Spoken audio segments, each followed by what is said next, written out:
Shalom saudara yang terkasih di dalam Tuhan. Kabarnya pasti luar biasa kan pada pagi hari ini. Mari kita bersama-sama memuji memuliakan Tuhan, menaikkan syukur kita atas segala berkat kemurahan yang telah Tuhan berikan dalam kehidupan kita.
Kami bersyukur, kami bersyukur Tuhan, karena kasih-Mu, karena kemurahan-Mu Tuhan. Haleluya, haleluya. Kami sungguh bersyukur di hadapan-Mu Tuhan, karena berkat kemurahan-Mu atas kehidupan kami. Engkau telah jagai kami, Engkau telah luar biasa dalam kehidupan kami Tuhan. Dan saat ini kami mau memulai untuk ibadah online pada pagi hari ini.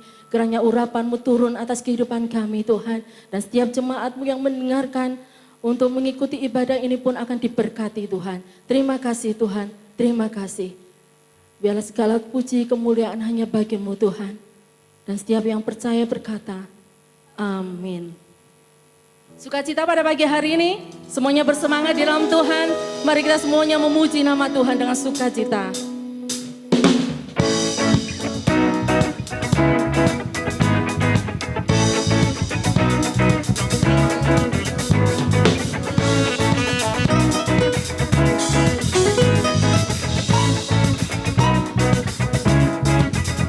Kasih yang begitu besar, lebih kuat dari dosa.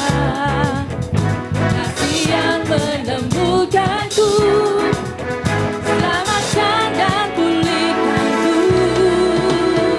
Ku naikkan syukurku, ku tak akan berhenti memuji, meninggikan nama-Mu selalu, menari, memuliakan-Mu. Dibebaskan, dibangkitkan, hidup yang Kau berdiri hanya untuk-Mu.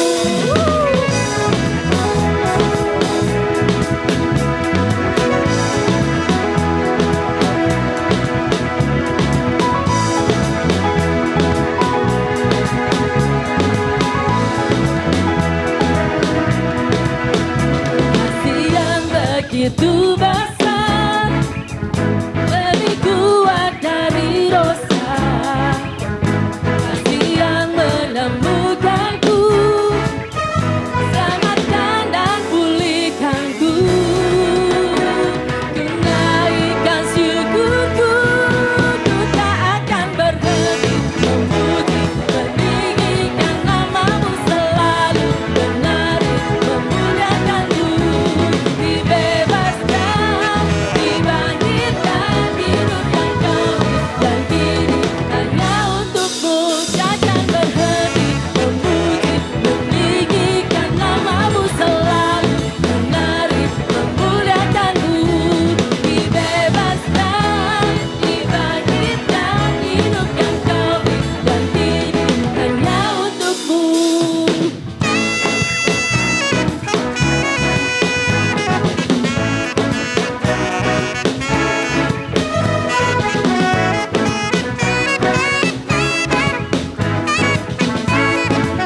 Semuanya mari kita pujikan Tuhan. Ku naikkan syukurku, ku naikkan syukurku, ku tak akan berhenti memuji, meninggikan nama-Mu selalu, menari, memuliakan-Mu. Dibebaskan, dibangkitkan, hidup yang Kau beri, dan kini hanya untuk-Mu. Takkan berhenti memuji, meninggikan nama-Mu selalu, menari, memuliakan-Mu. Dibebaskan, dibangkitkan, hidup yang Kau beri, dan kini hanya untuk-Mu. Takkan berhenti meninggikan nama-Mu, dibebaskan, dibangkitkan, hidup yang Kau beri, dan kini hanya untuk-Mu. Hidup yang Kau beri, dan kini hanya untuk-Mu. Hidup yang Kau beri, dan kini hanya untuk-Mu. Haleluya, haleluya. Nama-Mu ditinggikan, dimuliakan Tuhan. Dan kami percaya kuasa Tuhan ada di tempat ini melawat kita semuanya. Haleluya. Kita pujikan dengan semangat lagi.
Terima kasih Yesus, terima kasih Allah Roh Kudus, kami tinggikan nama-Mu Tuhan.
hadirat Tuhan.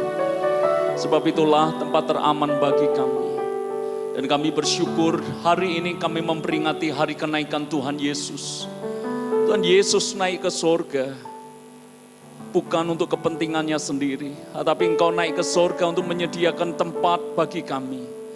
Kami tahu Engkau menaik ke sorga, supaya ada jaminan kepada kami. Setelah kami mati, kami menempati rumah yang Kau sediakan bagi kami semuanya. Terima kasih Tuhan yang berbicara Engkau atas firman yang akan kami pelajari sama-sama. Roh Kudus Engkau yang ada di tengah-tengah kami, Engkau akan melawat kami semuanya. Bahkan semua yang melihat online service ini, mereka juga akan dijamah dan diberkati oleh Tuhan. Di dalam nama Yesus kami berdoa dan kami mengucap syukur. Amin, amin, amin. Selamat pagi Ibu Bapak Saudara semuanya, senang sekali pagi hari ini menyapa Anda semuanya di tengah-tengah peringatan hari kenaikan Tuhan Yesus. Tuhan Yesus pergi ke sorga dan ada begitu banyak alasan kenapa Tuhan Yesus pergi ke sorga. Dan salah satu alasan yang kita mau pelajari sama-sama terdapat di dalam Injil Yohanes pasal yang ke-14 ayat yang pertama sampai ayat yang ke-6. Hari ini kita akan belajar salah satu alasan kenapa Yesus naik ke sorga. Dan kita akan belajar ayat ini satu demi satu. Dengan kata lain, perikop ini kita akan pelajari ayat demi ayat. Dan saya percaya ini akan membuat iman kepercayaan kita makin mantap di dalam Tuhan. Membuat iman kita makin kokoh di dalam Tuhan. Dan saya tahu pelajaran hari ini akan mereview kembali iman kekristenan kita kepada Tuhan. Mari kita baca Alkitab kita, Yohanes pasal yang ke-14. Mari kita membaca ayat yang pertama sampai ayat yang ke-6. Yohanes pasal yang ke-14, ayat yang pertama sampai dengan ayat yang ke-6. Janganlah gelisah hatimu, percayalah kepada Allah, percayalah juga kepadaku. Di rumahku, di rumah Bapakku banyak tempat tinggal. Jika tidak demikian, tentu aku mengatakannya kepadamu. Sebab aku pergi ke situ untuk menyediakan tempat bagimu. Dan apabila aku telah pergi ke situ dan telah menyediakan tempat bagimu, aku akan datang kembali dan membawa kamu ke tempatku. Supaya di tempat di mana aku berada, kamu pun berada. Dan kemana aku pergi, kamu tahu jalan ke situ. Kata Thomas kepadanya, Tuhan, kami tidak tahu kemana Engkau pergi. Jadi bagaimana kami tahu jalan ke situ?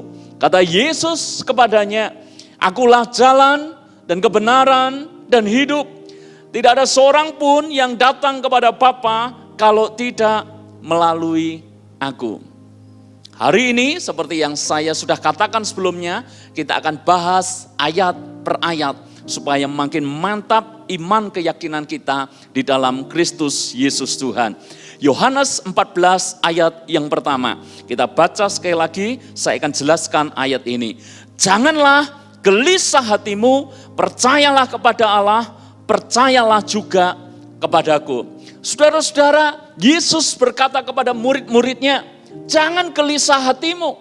Kalau dalam bahasa yang lain, jangan engkau takut, jangan engkau ragu, jangan engkau galau. Kenapa Yesus berkata, jangan gelisah hatimu? Tentu keadaan murid-murid waktu itu sedang dalam ketakutan, sedang dalam galau. Kenapa galau? Ya ini pentingnya kalau kita belajar Alkitab itu urut, saudara. Lah tentu kita akan membaca kisah sebelumnya itu apa. Sehingga Yesus berkata, jangan kau gelisah. Kita mundur, saudara, di pasal yang ke-12, itu cerita tentang Yesus diurapi di Betania. Dan saudara diurapi oleh Maria dengan minyak narwastu yang mahal. Dan ketika Yesus diurapi, ada yang tidak setuju. Yudas, muridnya tidak setuju. Dan ketika Yudas mencoba untuk melarang karena tidak setuju, dan Yesus berkata seperti ini, biarkan dia melakukan kepadaku. Kenapa? Karena hari penguburanku sudah dekat. Yesus mulai membicarakan kematiannya, saudara. Lalu kemudian kalau Anda baca perikop selanjutnya, itu judulnya Yesus memberitakan kematiannya.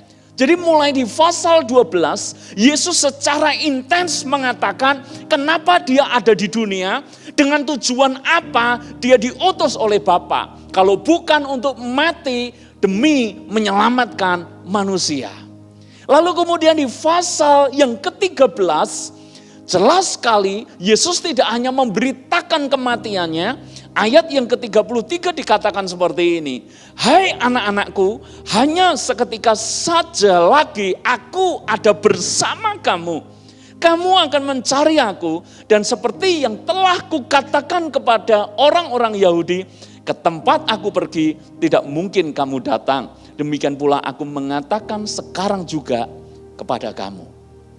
Pasal 13, Yesus sudah menceritakan bahwa tidak lama lagi dia akan berpisah dengan murid-murid dan dia akan pergi ke surga. Itulah yang membuat murid-murid takut. Itulah yang membuat murid-murid gelisah, saudara.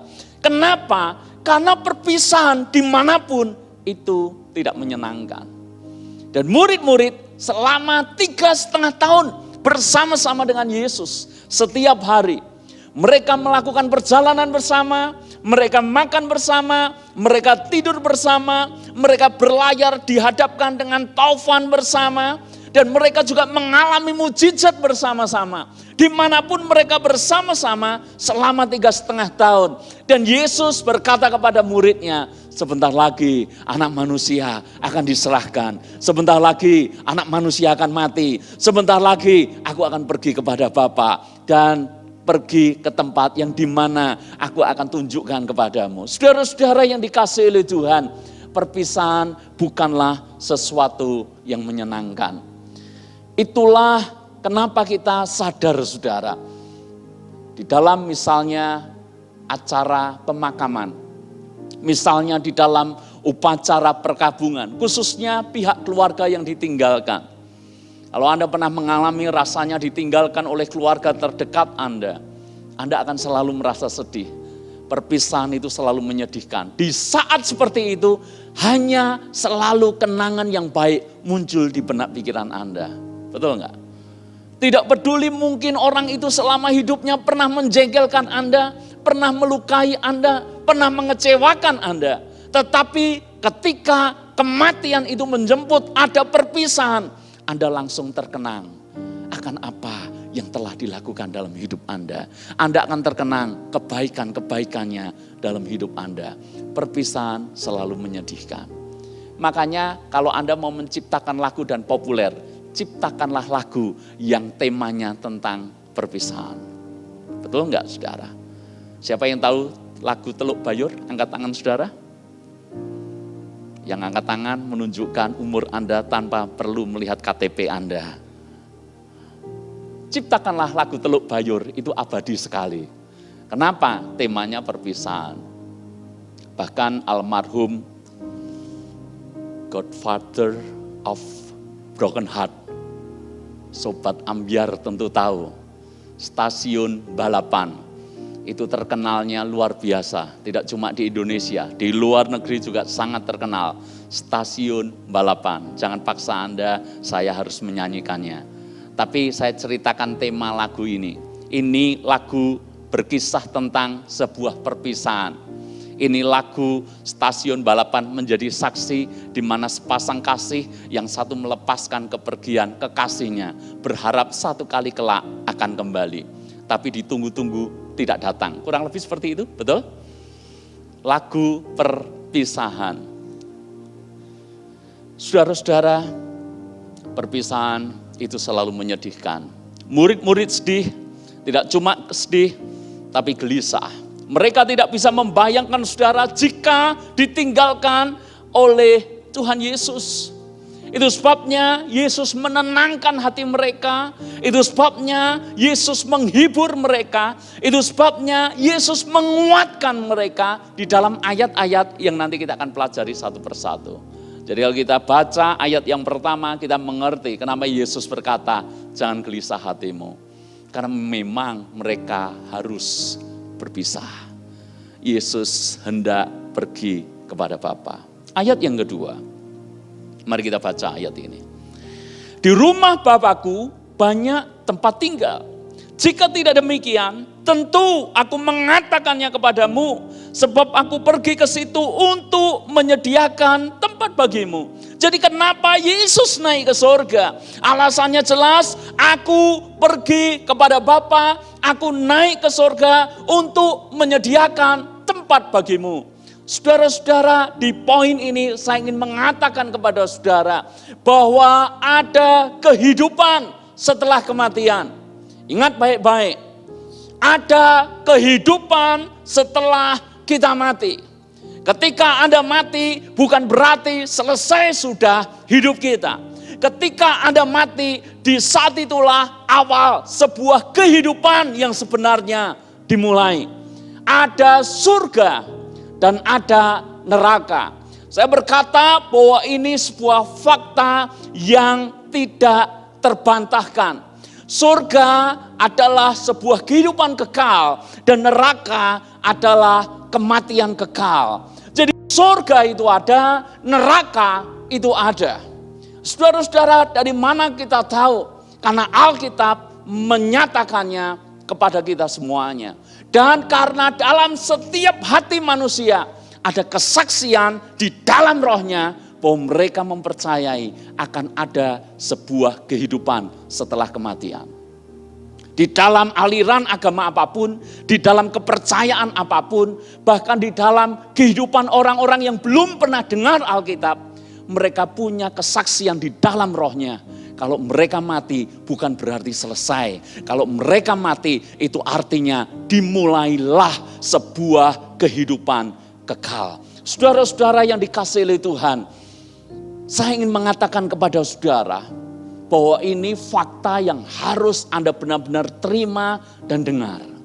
Surga itu ada. Alkitab mencatat surga seperti apa?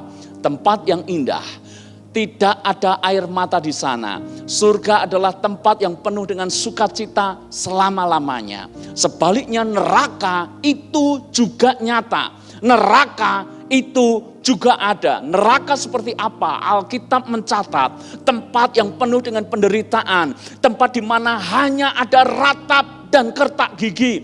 Tempat yang sangat mengerikan. Dan saya ulangi, selama-lamanya. Itu mengerikannya neraka, saudara. Karena berlangsung selama-lamanya. Saya berkata, di zaman seperti sekarang ini, banyak orang makin tidak mempercayai surga dan neraka. Di zaman modern seperti ini, mereka mencoba menghapus sebuah kesaksian dalam rohnya tentang surga dan neraka. Beberapa orang berkata, tidak ada yang namanya surga dan neraka. Surga dan neraka itu hanya sebuah kondisi, hanyalah suasana hati, tapi bukan tempat yang sebenar-benarnya. Sehingga mereka berkata, surga, neraka itu hanya ketika kita mengalami sesuatu rasanya seperti apa. Lah, itu surga neraka, bukan tempat. Kalau mereka menang lotre, lah mereka berkata itu surga. Tapi kalau kalah judi, maka itu neraka. Kalau mereka punya pernikahan harmonis, dilayani dengan baik oleh pasangannya, mereka berkata itu surga dalam pernikahan. Tapi kalau tiap hari ribut, tiap hari geger saudara, mereka berkata ini namanya neraka. Jadi neraka seringkali hanya dianggap sebagai suasana. Kalau Anda pulang kerja, Anda bisa hangout dengan teman, Anda happy, Anda senang-senang, maka Anda berkata ini surga. Lalu kemudian Anda pulang ke rumah, Anda ketemu istri Anda yang maaf cerewet, Anda ketemu mertua Anda yang rewel, lalu kemudian Anda berkata saatnya neraka dimulai. Kenapa? Orang berpikir neraka dan surga itu hanya sebuah suasana. Kalau naik BMW, surga atau neraka? Surga. Kalau naik bis yang panas berdesak-desakan, bau minyak sinyong-nyong tercium di hidung Anda, lalu Anda berkata itu neraka. Kalau Anda kaya, Anda berkata, ini surga. Kalau Anda miskin, Anda berkata, itu neraka. Kalau Anda menikmati kebahagiaan di dunia ini, kesenangan duniawi, lalu kemudian Anda berkata, itu surga. Lalu kemudian kalau Anda ingin sesuatu yang Anda tidak dapat, Anda berkata, itu neraka. Kalau Anda lewat jalan yang mulus, lancar, Anda berkata, ini surga. Kalau jalannya terjal, naik, Anda berkata neraka. Tapi saya amati hari-hari ini banyak teman saya yang mencari jalan yang naik, mencari jalan yang terjal. Ternyata neraka juga dicari, saudara. Mereka berkata inilah yang namanya siksa raga, gitu ya. Serem sekali, saudara ya. Saudara-saudara, neraka, surga itu bukan hanya sekedar suasana. Saya ulangi buat Anda. Surga neraka itu nyata. Nanti kita mati, sudah ada 2 tempat pilihan tersedia buat kita. Apakah Anda masuk surga, ataukah Anda masuk neraka? Tidak ada pilihan lain. Orang skeptis ada yang berkata seperti ini, kalaupun saya masuk neraka, enggak soal. Saya di dunia ini sudah begitu menderita, saya sudah kenyang penderitaan. Jadi saya udah gak takut dengan yang namanya neraka. Anda pernah mendengar yang seperti itu? Nantang-nantang masuk neraka. Karena berpikir hidupnya sudah terlampau berat. Jadi udah ngicipi beratnya hidup. Lalu kemudian ketika diberitakan tentang neraka yang penuh dengan penderitaan. Dia ngomong, gak apa-apa, aku gak takut. Sudah kenyang penderitaan di dunia. Kalau ada seperti itu saya hanya ngomong, jangan sombong kisana. Hai Ferguso, sebab Anda benar-benar tidak mengerti neraka itu apa. Kalau Anda berpikir bahwa Anda hanya menggambarkan neraka yang sebenarnya dengan penderitaanmu sekarang, engkau benar-benar belum mengerti neraka yang sesungguhnya. Dunia ini bukan neraka. Di dunia ini Anda haus, Anda masih bisa minum. Di neraka yang sebenarnya Alkitab tulis, Anda hanya minta setitik air saja. Tidak diberikan setitik air itu buat orang yang ada di neraka. Anda baca itu, perumpamaan orang kaya dan Lazarus. Anda lihat orang kaya masuk neraka di sana karena selama hidupnya jahat luar biasa. Minta kepada Bapak Abraham supaya Lazarus yang miskin mencucukkan sedikit air kepadanya. Tapi tidak bisa. Saudara-saudara, dunia tidak bisa dibandingkan dengan neraka. Seberat-beratnya Anda hidup di dunia. Anda sakit di dunia, tapi tidak selamanya Anda sakit. Di neraka itu sakit selama-lamanya. Siksaan selama-lamanya. Di dunia seberat-beratnya Anda, saya percaya Anda masih bisa tertawa. Tapi di neraka nanti jangankan tertawa, tersenyum saja Anda tidak akan pernah sempat melakukannya. Kenapa? Penderitaannya sedemikian hebat. Alkitab mencatat hanya ada ratapan dan kertak gigi. Kenapa kertak gigi? Itu tanda kita menanggung rasa sakit yang luar biasa. Ketika Anda mengalami proses pengobatan yang melibatkan rasa sakit, beberapa Anda akan kertakkan gigi Anda. Kenapa rasa sakit itu Anda rasakan? Neraka digambarkan ratap kertak gigi selama-lamanya. Jadi jangan sombong buat Anda yang merasa dunia ini penuh penderitaan buat Anda, sehingga Anda cukup punya persiapan masuk neraka. Saya jamin Anda akan ketakutan hebat kalau benar-benar dihadapkan dengan neraka. Buktinya apa? Orang-orang yang paling berani sekalipun di menjelang detik-detik dia mau mati, ketakutannya luar biasa. Kenapa? Ada kesaksian roh yang tidak dapat disangkal bahwa neraka itu benar-benar ada dan mengerikan. Di dunia ini bukan neraka, karena di dunia Anda masih mendengar Injil diberitakan kepada Anda. Di dunia Anda masih diberikan kesempatan untuk bertobat. Nanti kalau benar-benar masuk neraka, sudah tidak ada kesempatan lagi untuk bertobat. Ingat cerita orang kaya dan Lazarus yang miskin tadi. Orang kaya berada dalam penderitaan hebat di neraka. Minta air tidak diizinkan karena memang tidak bisa. Caranya tidak memungkinkan. Lalu kemudian orang kaya ini berkata, kalau demikian izinkan aku kembali untuk aku kasih tahu kepada keluargaku. Neraka itu ada, neraka itu mengerikan. Lalu kemudian firman Tuhan menulis, sudah ada para nabi yang memberitakan itu kepada mereka. Dengan kata lain, sudah tidak ada lagi kesempatan untuk bertobat kalau sudah masuk neraka. Makanya hati-hati dengan hidup ini. Saya mengatakan kepada jemaat, jangan Anda sombong, Anda merasa Anda sanggup untuk masuk neraka. Makanya saya paling sedih kalau ada orang yang bunuh diri, saudara. Ini orang paling bodoh menurut saya. Kalau orang berkata orang bunuh diri itu orang pengecut, tidak kuat menghadapi hidup. Tapi kalau saya punya sisi pandang berbeda, tidak cuma pengecut, ini orang yang paling bodoh yang saya jumpai. Orang bunuh diri tujuannya apa? Supaya mengakhiri penderitaan di dunia. Dia tidak ngerti, mengakhiri penderitaan untuk masuk ke penderitaan yang makin besar dan selama-lamanya. Makanya saya berdoa, tidak ada satupun jemaat Tuhan di tempat ini yang sampai ketinggalan kereta masuk surga dan akhirnya harus tercemplung di neraka. Jangankan satu, jangan sampai satu orang saja sampai ke sana. Jangan, saudara. Saya berharap satu kali kelak, saya tidak tahu urutan siapa yang harus pergi ke surga dulu. Tapi saya sebagai gembala, saya benar-benar rindu. Seberapa banyak jemaat yang Tuhan percayakan. Nanti kita mesti ketemu reuni retreat di surga, saudara. Amin.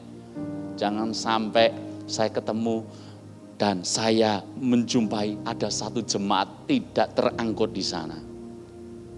Itu kabar paling menyedihkan bagi seorang gembala. Satu domba tidak bersama-sama dengan gembalanya. Karena itu saya berkata kepada saudara, pikirkanlah mulai sekarang surga dan neraka. Saya tahu isu ini kelihatannya kuno. Saya tahu isu ini kelihatannya tidak relevan. Sebab hari-hari ini pandangan berkata, selama engkau hidup nikmati apa yang engkau punya. Selama engkau punya kesempatan untuk nikmati hidup, nikmati sepuas-puasnya. Tapi hari ini saya justru beritakan kepada Anda, dengar baik-baik, surga ada, neraka itu juga benar-benar ada. Dan tidak ada satu orang pun yang tahu persis kapan dia mengakhiri hidupnya di dunia ini. Selesai hidupnya di dunia ini kapan? Tidak ada orang yang tahu. Sebab itu pikirkanlah surga. Makanya saya berkata kepada Anda, kalau orang pintar berhitung, orang cerdas berhitung, dia akan korbankan semua yang ada padanya untuk dia dapatkan sesuatu yang bernilai kekal. Amin, saudara. Matius pasal 13 ayat yang ke-44. Saya bacakan ini. Perumpamaan Yesus diceritakan dalam satu ayat saja. Matius 13 ayat yang ke-44.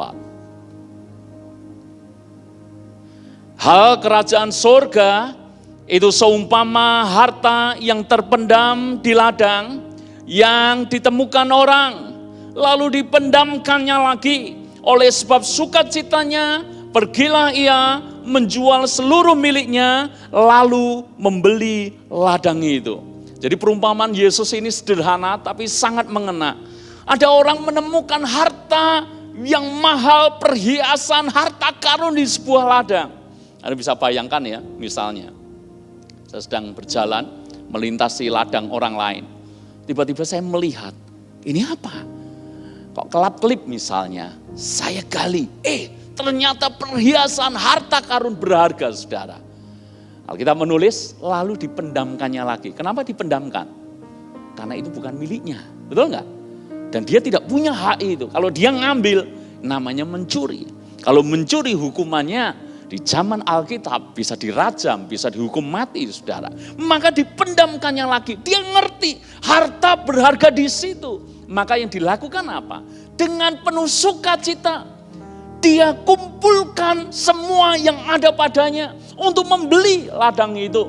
Kalau dia punya tabungan, ambil. Punya simpanan, ambil. Kalau simpanannya masih belum cukup, dia punya aset apa? Jual. Dia punya kekayaan apa? Jual. Tujuannya apa? Jumpai siapa yang punya ladang itu. Dibeli. Kenapa dibeli? Dia tahu persis di ladang itu ada harta karun yang luar biasa, mahal dan berharganya. Yesus itu kasih pesan seperti ini loh. Korbankan sesuatu yang kurang berharga untuk dapat yang lebih dan paling berharga. Lepaskan apa yang bisa hilang untuk mendapatkan apa yang bernilai kekal. Itu inti perumpamaan Yesus. Orang yang pintar berhitung adalah ketika dia diberi kesempatan di dunia ini, dia akan kerjakan sebaik-baiknya untuk mempersiapkan sebuah kehidupan kekal yang tidak akan pernah bisa dicuri daripadanya. Makanya Yesus di dalam ayat yang lain berkata, jangan engkau kumpulkan harta di dunia ini. Sebab engkau kumpulkan harta di dunia, ngengat pencuri bisa mengambilnya. Karena itu sangat-sangat fana. Yesus berkata, kumpulkan bagimu harta di sorga. Bagi beberapa orang itu berita bodoh. Bagi beberapa orang itu berita tidak masuk akal. Bagi beberapa orang berkata, justru di dunia nikmati sepuas-puasnya. Tapi kalau Anda cerdas berhitung, secara rohani Anda bisa menghitung akan hal ini. Maka Anda akan rela mengumpulkan semuanya selagi Anda di dunia untuk sesuatu yang bernilai kekal. Kenapa? Surga itu ada dan neraka itu ada. Saudara-saudara, saya ingin menyatakan kepada Anda, persiapan Anda untuk masuk surga sudah atau belum? Berita ini mungkin tidak menyenangkan, tapi fakta bahwa satu kali kita akan mati. Bahwa satu kali, entahkah Anda masuk surga atau neraka, itu pasti terjadi. Jadi pertanyaan saya buat Anda, tolong jawab di dalam hatimu. Persiapan Anda untuk masuk di dalam dunia kekekalan, sudah atau belum? Beberapa hari yang lalu, saya posting di video penggembalaan, saya mengatakan bahwa kalau proses kelahiran di dunia ini saja dipersiapkan, kalau tahu anaknya laki-laki, dibelikan semua yang serba biru. Kalau tahu anaknya perempuan, dibelikan semua yang serba pink. Semua sudah dipersiapkan luar biasa. Beberapa ibu hamil, senam hamil, tujuannya proses persalinan lancar. Itu juga yang dilakukan istri saya dulu. Tapi tidak berhasil dengan baik akhirnya. Tapi toh sudah dipersiapkan.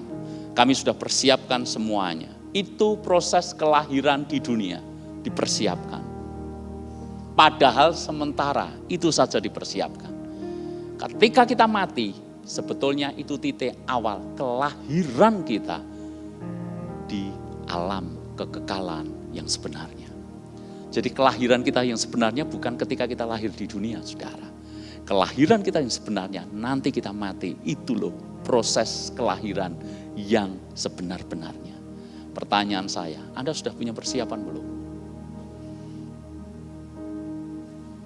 Kalau kita tidak mempersiapkan, saya akan berkata, kita akan menjadi orang yang paling menyesal ketika kita masuk di alam kekekalan nanti.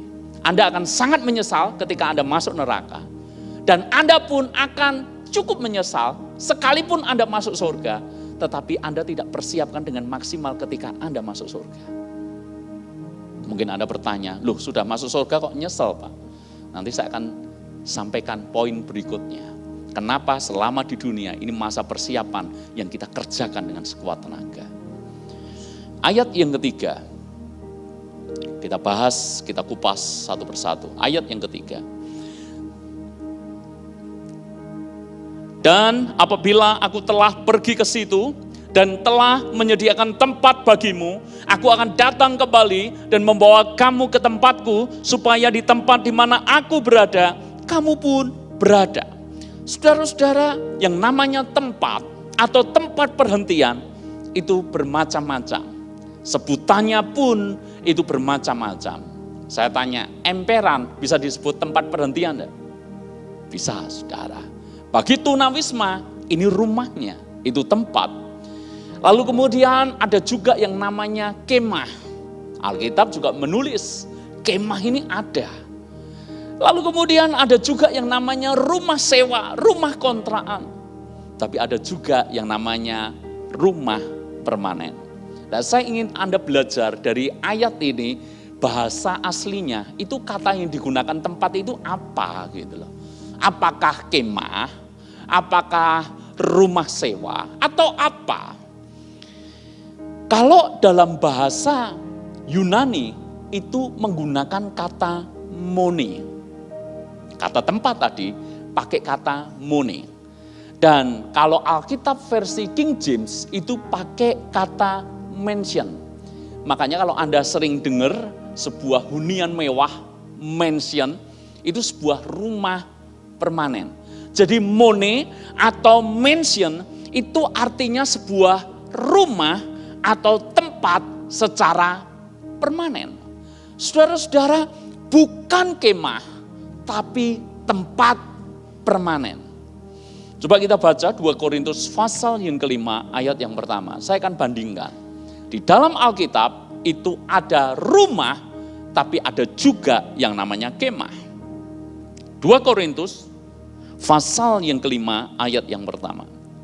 Karena kami tahu bahwa jika kemah tempat kediaman kita di bumi ini dibongkar, Allah telah menyediakan suatu tempat kediaman di sorga bagi kita, suatu tempat kediaman yang kekal, yang tidak dibuat oleh tangan manusia. Selama kita di dalam kemah ini, kita mengeluh karena kita rindu mengenakan tempat kediaman sorgawi di atas tempat kediaman kita yang sekarang ini. Sebab dengan demikian kita berpakaian dan tidak kedapatan telanjang. Sebab selama masih diam di dalam kemah ini, kita mengeluh oleh beratnya tekanan. Karena kita mau mengenakan pakaian yang baru itu tanpa menanggalkan yang lama supaya yang fana itu ditelan oleh hidup. Paulus menggambarkan hidup kita selama di dunia itu seperti kemah, bukan rumah, kemah. Kemah itu artinya apa? Hari ini dipasang, besok sudah dibongkar, saudara. Tidak ada orang berkemah selama-lamanya, nggak ada. Saya pernah berkemah, beberapa kali berkemah. Tahun lalu kita Pro M SCC, kita berkemah. Dan tidak ada yang namanya orang berkemah, dia hiasi tenda kemahnya luar biasa. Seharian hiasi tenda. Kenapa dia tidak lakukan itu? Karena percuma. Mau dihiasi kayak apa, habiskan waktu menghiasi tenda, besok sudah dibongkar. Nangkepkah maksud saya? Artinya bahwa kalau hidup ini kemah, hidup ini sementara. Hidup ini terlalu singkat, saudara. Jadi kalau kita masih ngurusi sesuatu yang dari dunia, Alkitab berkata itu orang yang bodoh. Ada Yesus berkata, buat apa engkau mengumpulkan kekayaan, kumpulkan gandummu ke lumbung, dan engkau berpikir aku akan kumpulkan lebih banyak lagi. Kemudian dikatakan, kalau besok jiwamu diambil, engkau akan bisa buat apa? Itu kemah. Kemah itu sementara. Di dunia ini sementara. Yang permanen, Yesus tadi berkata, aku menyediakan tempat, itu rumah permanen. Di mana? Di surga. Jadi poinnya gini, saudara. Kalau kita ngerti ini sementara, saya tanya, fokusmu yang sementara atau yang kekal? Saya kasih ilustrasi lagi. Pernahkah Anda mengontrak sebuah rumah? Pergi atau berdiam di rumah kontrakan. Saya pernah mengalami 2 tahun pertama saya menikah, saya berada di rumah kontrakan. Apa bedanya rumah kontrakan dan rumah sendiri atau rumah permanen? Bedanya apa? Banyak banget bedanya. Yang pasti saudara, rumah kontrakan sebagus-bagusnya kita merawat memelihara rumah kontrakan. Tapi kita tidak akan gila-gilaan untuk renovasi total. Karena itu bukan punya kita. Karena itu bukan tempat kita. Saya ngontrak 2 tahun saudara. Bukan saya tidak berbuat baik dengan rumah kontrakan itu. Saya tetap menjaga dengan baik. Karena keramiknya masih keramik yang lama. Saya ganti keramik saudara. Sekalipun saya cari yang paling murah. Tetapi diganti keramik. Saya cat supaya nyaman, saya betulkan supaya selama 2 tahun saya tinggal, saya bisa menikmati rumah itu. Betul, itu hakikat kita di dunia. Nikmati selagi kita bisa nikmati, tapi jangan habiskan seluruh hidup kita hanya untuk fokus kepada kita ada di dunia saja. Karena itu bukan rumah kita yang sebenarnya. Kalau mau mempercantik, percantiklah rumah kekekalan kita. Itu loh tempat kita. Amin, saudara. Orang yang pinter, dia ngerti bagaimana dia melepaskan hidupnya, investasi hidupnya. Bukan lagi untuk sesuatu yang fana, tapi untuk sesuatu yang bernilai kekal. Anda boleh nginep di hotel yang paling mahal. Sebut saja, sampai hari ini hotel yang paling mahal itu ada di Dubai, di Burj Khalifa. Kalau saya tidak salah ingat, itu semalam saya pernah sampaikan kepada saudara, itu semalam 250 juta rupiah kalau dikurskan rupiah. 250 juta rupiah semalam, saudara. Anda boleh bisa nginep di sana, tapi itu hotel. Dan Anda nginep di sana, besok tetap Anda harus check out. Tidak peduli Anda bisa bayar mahal, besok tetap check out, saudara. Lah hidup di dunia seperti itu. Ketika kita mati, itu waktunya kita sudah check out. Dan pertanyaan saya buat Anda, sudah siap belum, saudara? Makanya orang Jawa itu punya falsafah kalau direndungan cukup bagus, menjadi reminder bagi kita. Urip mung mampir ngombe, jangan ditambahin nyamil, saudara. Jangan ditambahin nyenek. Enggak, saudara, mampir ngombe aja. Ngombe itu artinya apa? Singkat. Ngombe itu artinya cepat. Kalau Anda sedikit lama, Anda diomeli, saudara. Memanfaatkan wifi, betul enggak? Ada ngaku kalau ada. Hai engkau generasi milenial, jangan berpikir urip mung mampir ngombe numpang wifi. Jangan, saudara. Diomeli Anda, namanya minum ngombe ya cepat. Maka ketika urip mung mampir ngombe itu artinya hidup ini sangat singkat. Saya ini hampir tidak merasa kalau usia saya sekarang sudah 43 tahun. Seolah-olah itu masih sekitar 20-an tahun. Amin. Katakan amin. Agak memaksa ini ya. Maksud saya adalah cepat sekali ya. Tiba-tiba saya udah menikah 15 tahun. Tiba-tiba kayak tadi anak saya sudah main drum. Dulu masih bayi, dulu masih kecil, dulu masih saya antar ke sana kemari. Dulu saya masih ngajari drum. Sekarang udah main drum. Cepat sekali. Itulah hidup, saudara. Mungkin 10 tahun lagi, angka 50-an bagi saya, itu juga mungkin kayak, loh tiba-tiba udah 50. Bukankah kita semuanya ngalami? Bener loh, cuma mampir ngombe. Singkat. Singkat udah siap belum? Ayat yang keempat sampai 6. Saya akan selesai di ayat ini. Dan kemana aku pergi, kamu tahu jalan ke situ. Kata Thomas kepadanya, Tuhan, kami tidak tahu kemana engkau pergi, jadi bagaimana kami tahu jalan ke situ? Jadi Thomas masih bingung, jalan yang dimaksud itu mana? Jalan ke surga itu mana? Kemudian ayat yang ke-6, ini ayat paling populer menjadi keyakinan iman kita di dalam Kristus. Kata Yesus kepadanya, Akulah jalan dan kebenaran dan hidup. Tidak ada seorang pun yang datang kepada Bapa kalau tidak melalui aku. Tidak ada nabi sebelum sesudah Yesus yang berani berkata dengan begitu yakin, kalau tidak melalui aku, tidak akan pernah sampai kepada Bapa. Sebab akulah jalan, akulah kebenaran, dan akulah hidup. Banyak orang mencari jalan ke surga. Orang India menyiksa dirinya karena dia pikir kalau tubuh jasmaninya semakin merosot, semakin menderita, maka rohnya bisa keluar untuk bisa sampai ke surga. Ada orang berpikir kalau saya sering berbuat kebaikan, amal baik, maka saya pasti masuk surga. Banyak orang mempercayai ini itu supaya masuk surga. Saudara-saudara, saya berkata, berita keselamatan memang untuk semua orang. Berita keselamatan untuk semua bangsa.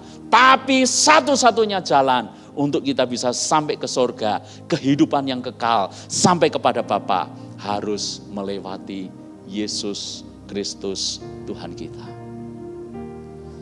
Saya jelaskan, logikanya seperti apa?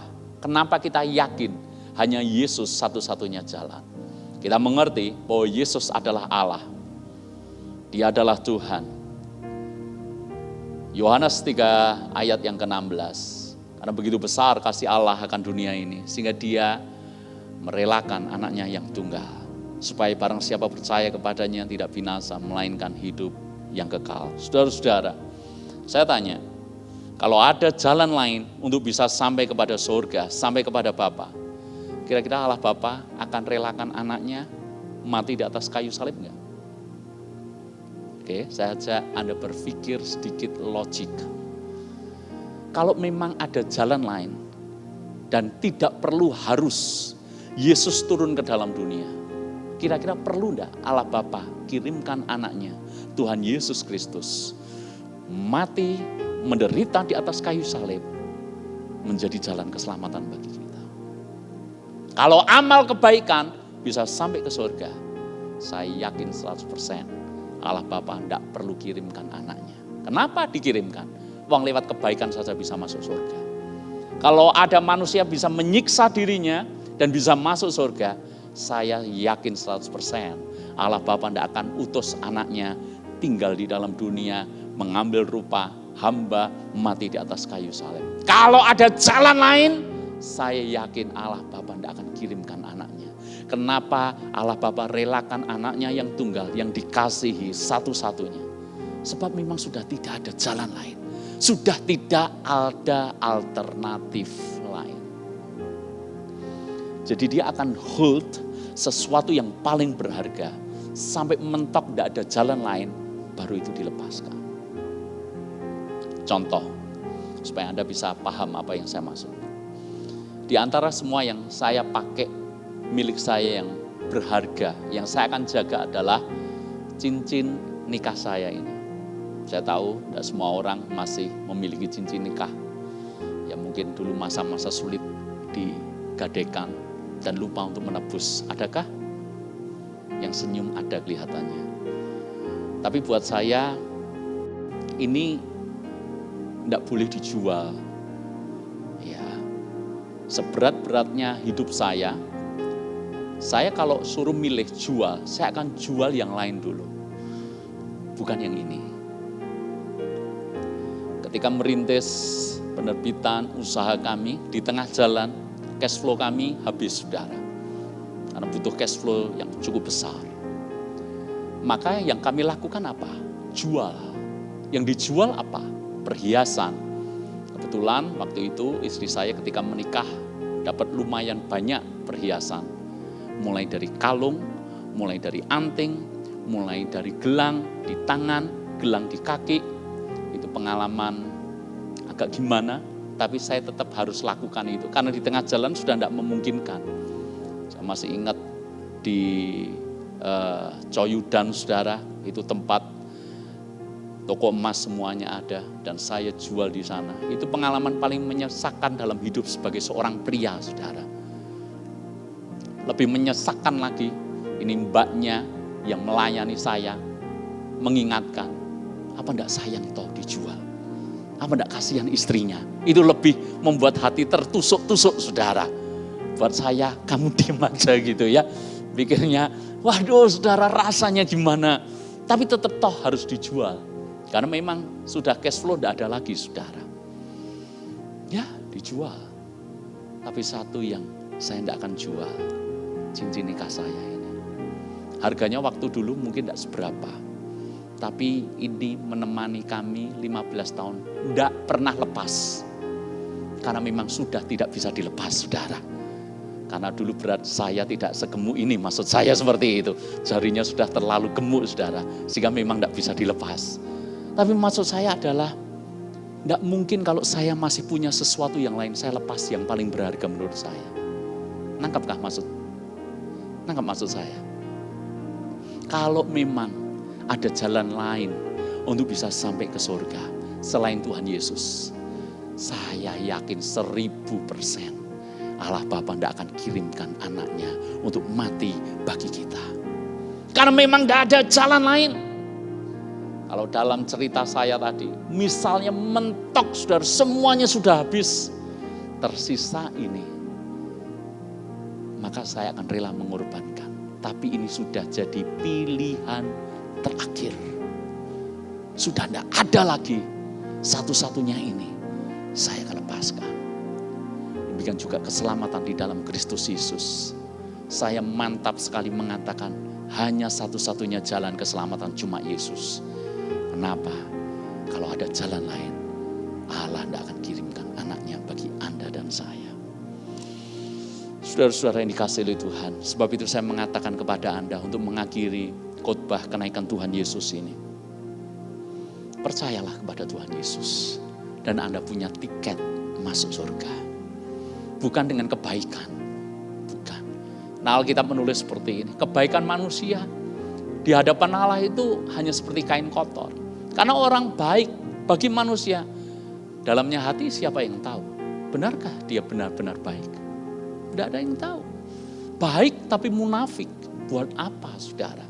Itu sebabnya amal kebaikan manusia tidak akan pernah bisa menyelamatkan manusia. Karena itu saya mengajak Anda semuanya. Ini khotbah paling basic, paling dasar kekristenan kita. Semua pelayan Tuhan di tempat ini ingat baik-baik. Kita harus pegang tiketnya dulu. Dan tiketnya adalah percaya Yesus. Kalau Anda bertanya, lalu bagaimana dengan perbuatan baik? Apakah berarti menjadi Kristen itu tidak perlu berbuat baik? Karena kita diselamatkan oleh iman kepada Yesus dan bukan perbuatan baik. Bukan seperti itu cara berpikirnya. Kita berbuat baik bukan untuk diselamatkan. Justru kita berbuat baik karena sudah diselamatkan oleh iman kita kepada Yesus. Sehingga perbuatan baik itu bukan tiket masuk surga. Perbuatan baik itu justru menjadi yang namanya upah ketika kita masuk surga. Sampai hari ini ada dua pandangan. Ada yang berkata bahwa nanti kalau kita masuk surga, semuanya flat sama. Mirip sebuah perumahan, jadi semuanya dibikin seragam. Tinggal menempati nomor berapa. Tapi saya yakin rumah kita nanti pasti beda-beda di surga. Kalau sama menurut saya tidak adil buat Paulus. Betul enggak? Menderita dalam pelayanan luar biasa, harga bayarnya luar biasa. Bayangkan kalau Paulus dengan orang yang masuk surga, misalnya penjahat yang berada di sebelah Tuhan Yesus, itu masuk surga. Sebab di detik-detik akhir hidupnya, dia percaya Yesus dan Yesus berkata, hari ini juga engkau bersama dengan aku di Firdaus. Tapi saya sangat yakin rumahnya di surga pasti beda. Kenapa? Penjahat ini tidak punya kesempatan untuk melakukan perbuatan baik. Itu sebabnya kenapa di Alkitab dicatat, upah menyertai. Perbuatan kita dicatat selama kita di dunia ini. Betul enggak? Kalau ada seorang yang memberikan hambanya secangkir minum saja, maka orang itu tidak pernah kehilangan upahnya. Bayangkan secangkir air putih aja dapat upah. Apalagi dikasih gula dan kopi, saudara. Apalagi Coca-Cola, upahnya lebih gede. Maksud saya adalah upah itu benar-benar ada. Ketika Anda melakukan kebaikan, apa yang Anda lakukan dicatat oleh Tuhan. Ketika hidupmu berdampak, itu dicatat oleh Tuhan. Sehingga rumah kita nanti pasti beda-beda. Semuanya masuk surga kalau percaya Yesus. Tapi upah yang menyertai itu beda-beda. Saya harus berkata, tidak selalu rumah pendeta di surga nanti selalu lebih baik daripada rumah jemaatnya. Tapi saya harus mendisiplin diri saya. Saya sangat malu kalau nanti ketika masuk surga, kita ketemu lagi di surga. Rumah saya ternyata paling jelek di antara jemaat yang lain. Betapa kebangetannya saya. Mari kita berlomba-lomba. Percaya Yesus tiket masuk surga, tapi kumpulkan upah selama kita di dunia. Hiduplah dalam kekudusan, hiduplah dalam kemurnian hati. Layanilah Tuhan dengan setulus-tulusnya hatimu. Lakukan kebaikan bagi banyak orang. Lakukan yang terbaik buat Tuhan. Saya kira firman ini sungguh akan menjadi perenungan bagi kita di tengah-tengah peringatan kenaikan Tuhan Yesus. Tuhan Yesus naik ke surga, menyediakan tempat bagi kita. Jadi jangan gelisah hatimu. Sebuah tempat perhentian kekal. Surga itu nyata, neraka itu juga nyata. Tapi saya mendorong jemaat, siapkan hatimu. Percaya Yesus karena Dia satu-satunya jalan. Dan lakukanlah yang baik selagi kita diberi kesempatan. Haleluya, haleluya. Bukan dengan barang fana, Engkau menebus kami, Engkau membayar kami. Tapi dengan darah yang mahal, karena Engkau mau mati bagi kami. Terima kasih.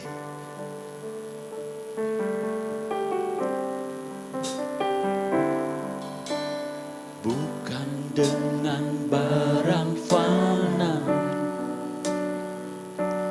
Kau membayar dosaku. Dengan darah yang mahal, tiada noda dan celah. Bukan dengan emas perak, Kau menebus diri. Oleh segenap kasih, dan pengorbanan Tuhan, dan pengorbananmu, ku telah mati dan tinggalkan cara hidupmu yang lama.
menebus kami bukan dengan emas dan perak, tapi Engkau menebus kami dengan darah yang mahal.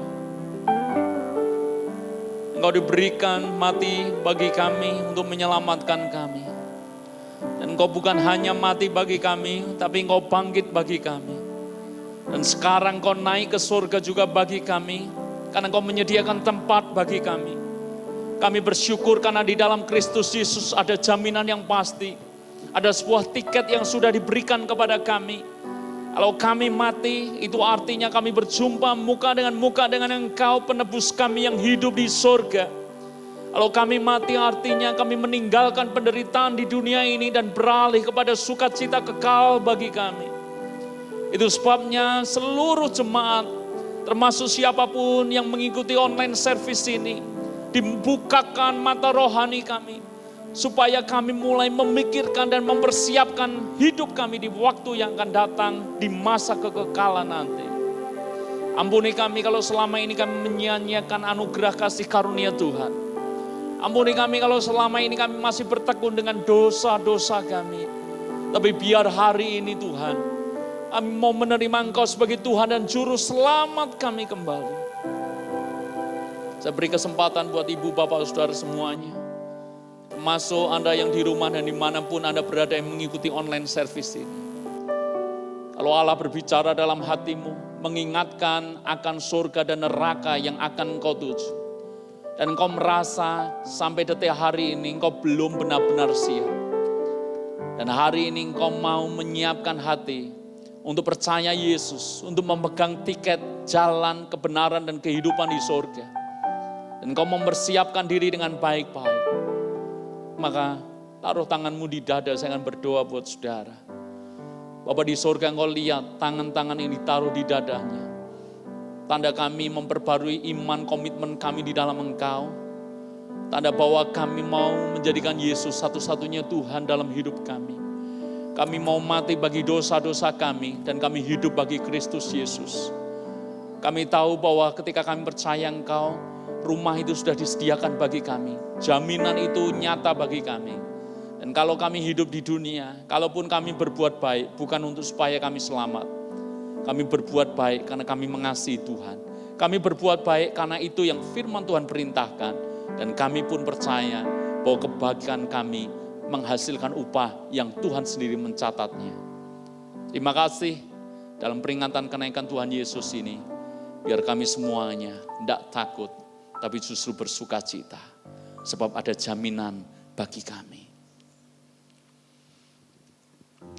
Kami mau mengakhiri ibadah kenaikan Tuhan Yesus. Dan sebelum mengakhiri, hamba-Mu minta berkat Tuhan dilimpah-limpahkan. Bagi seluruh pelayan Tuhan yang sudah mempersiapkan semuanya. Kami percaya bahwa pengurapan Tuhan dan berkat Tuhan, jerih lelah kami dalam pelayanan kami kepada Tuhan tidak akan pernah sia-sia. Dan tidak akan pernah kehilangan upah orang yang dengan tulus melayani Tuhan. Dan jemaat Engkau yang ada di rumah, angkat tanganmu. Diberkatilah Engkau. Engkau dipersiapkan untuk memasuki surga yang mulia. Berkat yang terbesar dalam hidup ini adalah kita percaya Yesus.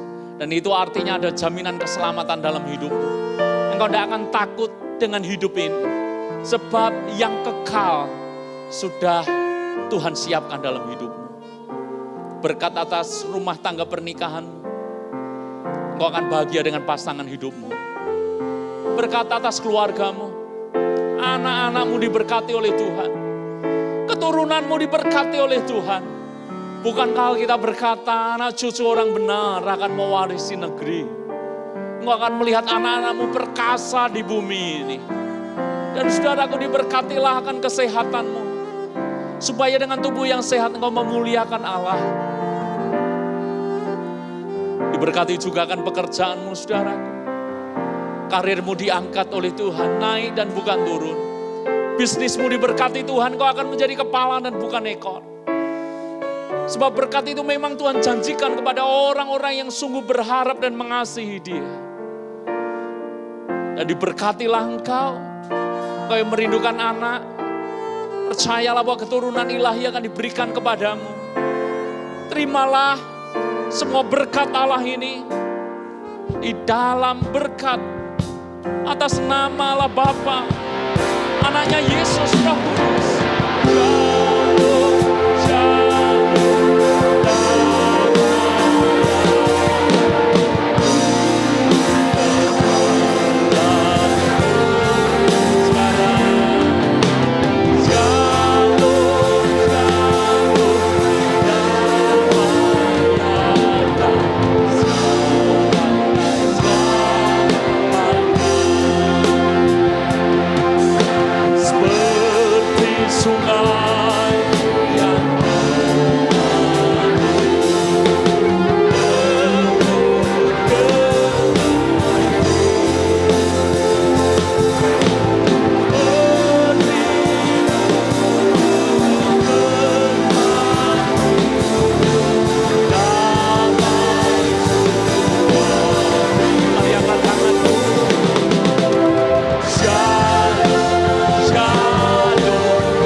Tuhan Yesus, Tuhan memberkati kita semuanya.